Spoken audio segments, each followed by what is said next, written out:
Hello there everyone, how you doing today? I hope you're all well. Today we're going to go into r/entitled people, where the people are, as you might guess, very entitled. If you enjoy, like and subscribe, leave a comment down below with your thoughts on the stories. And without further ado, let's get started, shall we? Entitled Millionaire Client. I'm a decorator and began working with a couple of bad apples over a year ago when I was still getting established independently. This one client has been obsessed with getting the best deal and bargain on every single item we purchased. This is a $3 million home, and she will squabble over even a $10 price difference. She has zero respect for our livelihood. During design presentations, she whips out her laptop to search for cheaper versions of my selections. She owns a business that has nothing to do with design and used her tax ID to fraudulently open wholesale accounts with my vendors, which are only for members of the trade. It's so disrespectful. I have devoted years to curating my list of vendors and hearing how to procure beautiful pieces, only for someone so entitled around me to buy wholesale instead of purchasing the product through me and violating my policy. This woman has an eagle eye for defects that she uses to try to get credits and refunds. She ordered her own shades and got the wrong size, then spent hours on the phone until customer service agreed to give her another damn credit. She manipulated my plumber and carpenter into lowering their rates using this tone and acting as if she's on a different class than them. This woman thinks she is entitled to decide how much she thinks someone is worth, and how much she feels like paying after their work is done. After over a year, we haven't completed the project. I have designed some rooms 3 times and helped on rooms that weren't even on the scope because I just wanted something to get done, so I can collect my check and run for the hills. Finally, I said I cannot continue the project without charging her a new fee. We have gone way over the time I charged for, and there's no end in sight. She hasn't focused, she hasn't gotten caught up in minute details, and literal dollars and cents at a time. She derails meetings by changing focus from room to room. I sent her a bill for the balance owed and deducted the last credit she wanted. This was unacceptable to her. I should waive this fee and send her a check for the credit. What about the hours upon hours of wasted time where she asked for redesigns again and again? She pointed out this is a word-of-mouth business, and she already has an incredible new designer who doesn't mind her stealing their vendors, and has cheaper prices, I guess. I told her to go ahead and see how things go if she behaves the same way with her new decorator. I called the vendor for her dining room wallpaper, and she has opened an account with them. My vendor revoked her access, and she will not be able to order the wallpaper unless she pays retail. Well, too bad, because my price was below retail. Classic entitled person screw up. It's a small victory, but helps ease the pangs of disgust and violation. Chemical Warfare Karen. I'm a shift supervisor for a retail drugstore chain. I'm the manager on duty. I came into this story somewhere in the middle of. So before is just what other customers told me happened. Like all drugstores, we have a pharmacy. Given that it's at the end of November, flu season is in full swing, and we have our fair share of customers coughing and sneezing. It's rush hour, and we have a fairly long line in the pharmacy. Suddenly, a woman, Karen, gets out of line, grabs a can of Lysol disinfectant spray off the shelf, and douses each customer in the spray. Karen then makes her way to the front of the line. She originally was next to pick up her prescription. A customer, who I'll call John, first confronts Karen to knock it off, then confronts Karen and tells her to get in the back of the line. Karen screams at John to pick on someone his own size and leave a tiny woman like her, who's about to have heart surgery, alone. Karen's about 5 feet tall, maybe 100 pounds, in her 70s. John is about 6 foot 3 inches, about 250 pounds, in his 40s. This is when pharmacy calls me over to handle the situation. First thing I notice when I get there is a smell I can't identify.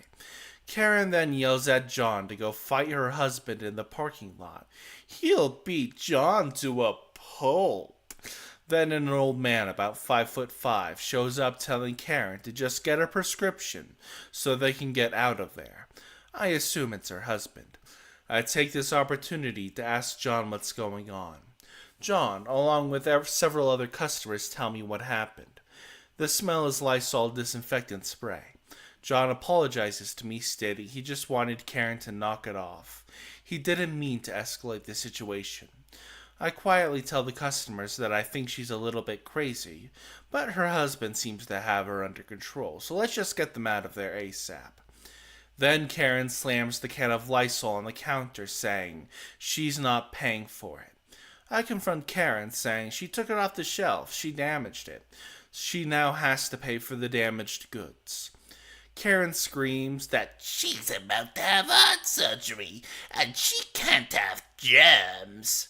I tell her that it still gives her no right to assault customers and damage product. First, she demands my manager. When I tell her I am the manager on duty, she demands my name and business card to get me fired. Karen's husband calms her down and says he'll just call corporate in the morning to ask what the policy is. Karen gets her prescription and the Lysol and walks out with her husband, cursing and screaming the whole time. Well, more like her husband is trying to get her out as quickly as possible. I talk to the customers. A few of them crack a joke that they are all sanitized. One brings up that it sounds like a Karen might have dementia or Alzheimer's. A few minutes later, I'm in the vitamin aisle stocking shelves when Karen's husband asks me where a certain vitamin is. He's talking to me like the previous events never happened. It's been 2 days. He never called corporate. Co-worker demands I spend lunch giving her a free manicure. This happened a couple of weeks ago. I work in the government office in my province. It's a rewarding job but doesn't pay very well, and I absolutely love having my nails done. My nails have been pretty crud my entire life, flaky and weak. No matter what oil or supplement whatever I try to use, I have a bad habit of chewing them. So I bought myself a $50 gel kit from Amazon and started doing them myself about a year ago. I have a nice little setup at this point, and I'll do my friends' nails from time to time. I've also completely stopped chewing them. You go, OP, that's hard to do. I bought my kit to work the other day because I was going to a friend's house after to do her nails as a favor before a party. My friend offered to buy a pizza, and we were planning to watch a movie afterwards. I made the mistake of discussing this plan with a coworker when she noticed the kid sitting on top of my locker when she came in. Small lockers, and I didn't want to put it on the floor where I put my dirty walk-to-work shoes. Oh my god. This woman, who's 50-ish, spent 4 hours leading up to my lunch badgering me about how I should give her a manicure on our lunch break. I had my favorite teal shade on, and she talked about how much she loved it, and how she never gets her nails done, because her husband thinks it's a waste of money, and how I can get some practice. It would be so nice of me, and on and on and on. I said, at first gently, more than once, and then pretty firmly, I would be eating lunch on my break, before I gave up and just responded to everything she said with a non-committal grunt.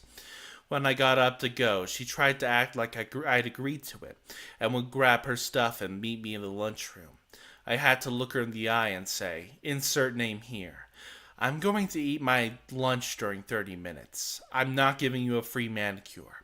Please drop this. You're making me uncomfortable. She has refused to speak to me or look at me directly, since she's mostly remote and kind of annoying. That's not a problem. She's also crap-talked me behind my back. Some of my co-workers have told me about it, and she's a huge gossip with a massive chip on her shoulder. And everything, so I can only assume most people in the office have heard her harrowing tale. Luckily, everyone who has talked to me about it agrees she's being a complete clown. But seriously, who the heck asks a coworker you're barely even friendly with for a free manicure, let alone insist on it for hours? My boss yelled at me for needing a chair. As you can see from my post at r/malicious compliance, I used to work for a certain time-themed business. The one with the jousty horsey men. I know I could probably say the name of the business, but I'm not going to. That job was cursed. During my time there, I had a car wreck, major surgery, and an infection that put me in the ER. But this story focuses on the car wreck and the aftermath. In October of 2020, the business had just reopened from COVID, and it was early days into coming back. I'm driving to work as normal and driving in the left lane, trying to pass some slower moving traffic, when I suddenly have to stop for a disabled vehicle. I stop, car behind me stops, and the truck behind them did not, and ends up in my passenger seat. I left the scene in an ambulance, and the doctor at the hospital wanted to write a note for 2 weeks, but I begged him to make it 1. See, the thing about this company is that if you're clocking in for 2 weeks, if you're not clocking in for 2 weeks, you're terminated and marked negative for rehire. So he put me on a week leave and back to work with restrictions on standing for a couple of weeks after returning back, saying I couldn't stand more than a certain amount of time and had to sit and rest frequently. I didn't think this would be a problem, as working Spotlight I had plenty of sitting breaks. However, the Spotlight department was also in charge of making those stupid paper crowns. This required standing for an hour and a half to 2 hours based on the company's timetable. I approached my boss, and this is the conversation that happened. Hey boss, I'm cleared to come back to work, but I need you to read my note. It's got restrictions on it. Okay, I'll look at it later. Are you ready to go to work? Yeah, but I'll need a chair for the crowning station, as I'm on a standing restriction due to back injury. And my boss freaked out. He went from calmly talking to me to yelling at me. It's not fair for you to get a chair while everyone else here has to stand. I was in a wreck. It's doctor's orders. It's not professional for you to be sitting either. I don't know what else I can do. If you're not ready to work, act like a professional. You need to clock out and go home. But I really need to work. I've got bills to pay. I don't see why this is an issue. You've already missed a week of work on this. I would have thought you'd be better by now. I'm a lot better. I just quit wasting my time and leave. I drove home in tears, and I sent him a text telling him I wanted to quit. He came back with, I'm not telling you to quit, but if you miss any more work because of this, the system will terminate you. Long story short, I ended up working and violating doctor's orders for those 2 weeks, all while my back was screaming in pain, because otherwise I wouldn't look professional. Anyway, that's the end of today's video. I hope you all enjoyed. Remember to like, subscribe, leave a comment down below with your thoughts on these stories or just how much you like my voice. It is buttery smooth after all. And I will see you all next time. Hasta la pasta.